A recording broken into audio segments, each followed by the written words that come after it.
Salam sejahtera bagi kita semua. Perkenalkan, nama saya Ryokan Samuel Siombing dari Prodi 1 Informatika dengan NIM 11S22026. Di sini saya akan mempresentasikan hasil kode pada studi kasus yang pertama sampai yang ketiga di mata kuliah pemrograman aplikasi web. Nah, di sini pada studi kasus yang pertama, kita disuruh untuk membuat sebuah template penilaian pada suatu web ya.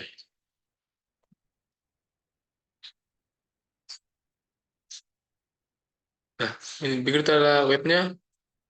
Jadi saya akan menjelaskan codingannya.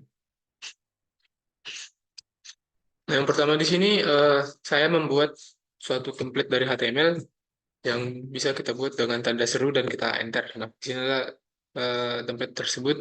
Di sini ada terdapat title dari web kita kita jalankan. Di sini juga ada head dan body. Di sini saya membuat fill set untuk berguna untuk membuat ini sebuah kotak mengelilingi semua dari bagian-bagian penguraman atau codingan yang saya buat atau bagian elemen-elemennya. Nah, di sini juga terdapat ada body. Di sini saya buat paragraf dan strong. Strong artinya agar paragraf tersebut ke bold. Nah, yang ini. Masuk kepada H1 juga. Di sini P sebuah paragraf. Nah, di sini HR sebagai itu garis, garis dari garis horizontal dari kiri ke kanan. Begitu juga diulangi sampai eh, elemen yang terakhir. Masuk pada studi kasus yang kedua, di sini tugasnya itu membuat sebuah surat ya. Nah, surat terdiri dari template kayak biasa, Rooktop HTML, dan juga saya buat preset untuk mengkotaki semua yang ada pada elemen-elemen web tersebut. Nah, di sini ada H2 undangan. Nah, ini ada tabel. Nah, tabel ini berfungsi untuk membuat suatu elemen atau eh, suatu elemen web agar satu kolom. Nah, jadi dia kita buat gambar dan di sampingnya juga ada kata-kata. Nah, gambar itu kan tadi udah kita ini kita buat img dengan style berikut dan source-nya itu adalah pp.png. Nah, di mana terdapat pada folder saya yaitu pp.png. Eh, dan TD ini berfungsi untuk mengkurung kata-kata yang tersebut. Makanya dia terletak di sebelah kanan dari gambar tersebut. Dan di sini juga terdapat source, href, maaf, href, yang berfungsi untuk link. Nah, jadi ketika kita klik linknya, kita akan mengarah ke e-course, ke e-cheese. Nah, begitu juga ini span juga untuk garis baru. Maka dia di sampingnya kan. Tadi dia terhubung di dalam TD tersebut. Span di sini gunanya untuk kalau misal kita buat tanpa span, dia bakal ini juga dapat diklik. Nah, misalnya kita hapuskan spannya, kita save. Nah, eh, kita save. Tunggu sampai berubah.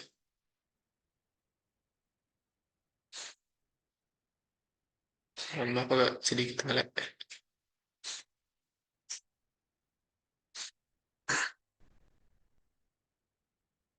Nah, jadi intinya itu kalau misal kita nggak buat span, eh, elemen yang di sini akan tergabung ke sini dan juga akan menyebabkan yang ini website elemen yang ini akan gabung ke sini. Jadi biru semua. Nah, makanya di sini saya membuat span. Elemen yang sama juga terdapat pada ini, ada juga tabel dari sini, tabel untuk elemennya ini eh, satu kolom atau satu garis akan dapat sampingan. Nah, jadi fungsi TD di sini untuk memasukkan elemen website yang akan kita masukkan itu ke sebelah kanan. Nah, jadi misal kalau kita nggak pakai TD, rundown yang di sini akan pindah ke sini, ke bawah dari icon tersebut. Nah, jika kita membuat TD, makanya dia berpindah ke sebagian samping. Nah, jadi dia agak masuk ke dalam. Ada garis juga, garis horizontal yang ini.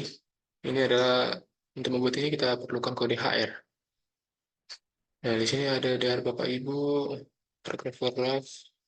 Nah, ada juga ini eh, hashtag ul untuk memasukkan ini agak ke dalam. Dan ini agak ke dalamnya. Kalau kita nggak membuat ul, kita coba kita hapus. Nah, elemennya akan berpindah ke sebelah kiri, tidak masuk gitu. Nah, ada juga paragraf P, ada juga P. Oh, di sini fungsi PR itu untuk eh, membuat garis baru ya. Nah, misalnya kan salam tim pemeran sarjana informatika. Nah, tim pemeran sarjana informatika ini kan di sebelah bawah.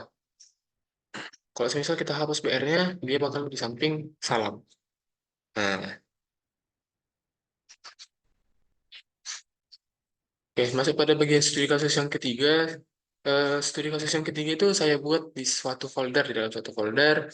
Nah, yang berfungsi di sini saya membuat sebuah penghubung, di mana ketika kita mengklik href, di sini ada terdapat home HTML, ya, ini file yang tersebut, ada detail HTML, file yang ini, dan about HTML, file yang ini. Oh, home tadi yang ini, mohon maaf.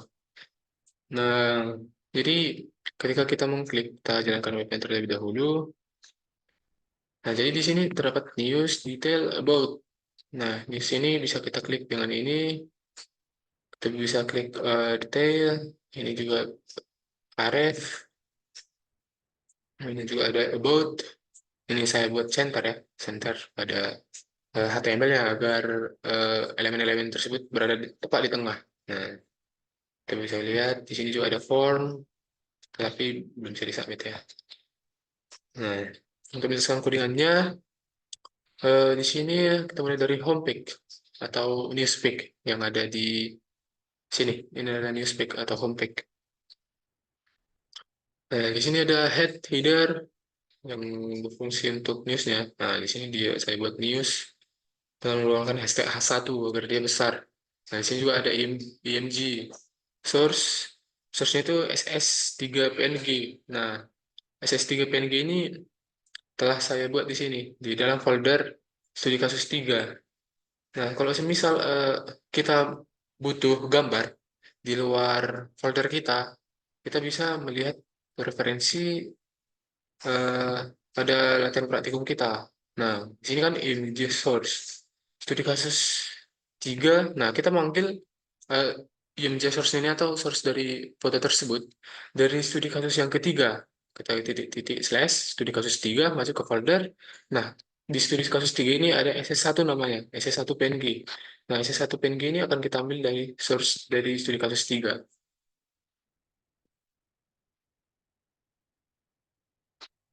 Oke, masuk kepada bagian detail. Nah, bagian detail itu pada websitenya itu ini. Nah, di sini ada headernya saya buat dengan hashtag H2 agar lebih kecil dari H1. Nah, jika H1 itu berturut-turut H1, H2, H3, H4, H5, nah, maka itu berturut-turut dari yang terbesar sampai kecil gitu. Nah, di sini ada P, satu, ada href. Nah, di sini hrefnya tidak saya isi karena saya membutuhkan elemen itu cuma berwarna ini, kayak warna biru atau bisa diklik lah. Nah, jadi kalau saya misal kita tambah di sini sebuah link atau eh, nah sebuah link lah pokoknya kalau kita tambahi itu dapat nggak trigger untuk kita dapat ke link tersebut. Nah, kalau misal kita buat di sini boot HTML. Nah, ketika kita mengklik si ini, nah dia akan beralih ke about. Tapi kan kita tidak membutuhkan hal tersebut. Nah, makanya kita dapat menghapus hrefnya. Sama di sini paragraf bagian dari ini. Di sini juga saya buat biar kan, biar agak terpas ada eh, space dari bagian elemen yang ini ke elemen yang paragraf. Di sini juga ada konten. Di sini saya membuat untuk mengkurung ini si bagian-bagian listnya. Nah, jadi dia akan terlist seperti ini. Nah, ada juga kalau editor recommendation ini juga menggunakan tipe yang sama dengan bagian konten ini. Jadi dia menulis. Tapi di sini ada dan mereka berdua juga mempunyai harep atau yang berfungsi untuk misalnya kita mengklik ini kan. Jadi dia berfungsi untuk nge-trigger ke suatu halaman web yang lain. Nah,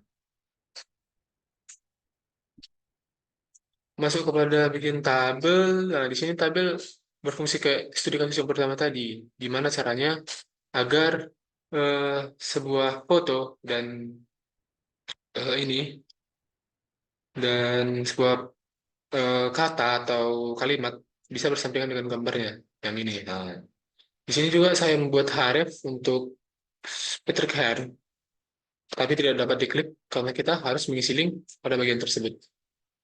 Oke, masuk pada bagian ini juga hampir sama fungsinya. Nah, di sini juga ada list kan, Revan Solution Bing, Excel, dan kita membuat fungsi untuk bagian tersebut. Nah, jadi dia kan terlist 1, 2, 3. Dan juga dapat diklik kan, karena ada hashtag href. Nah, untuk membuat suatu form, kita melihat kode berikut. Nah, di sini ada form kan, kita buat label untuk menginput teks, type-nya itu teks, ID-nya itu untuk teks. Nah, jadi bagian-bagian tersebut yang ini nanti dapat men-trigger untuk mungkin sebuah database atau suatu form yang bersifat Gmail yang langsung terkirim ke email kita. Nah, jadi ini hanya berfungsi untuk jadi ID lah, ID untuk suatu form. Biar kita dapat menginisialisasi eh, form tersebut. Nah, di sini juga sama.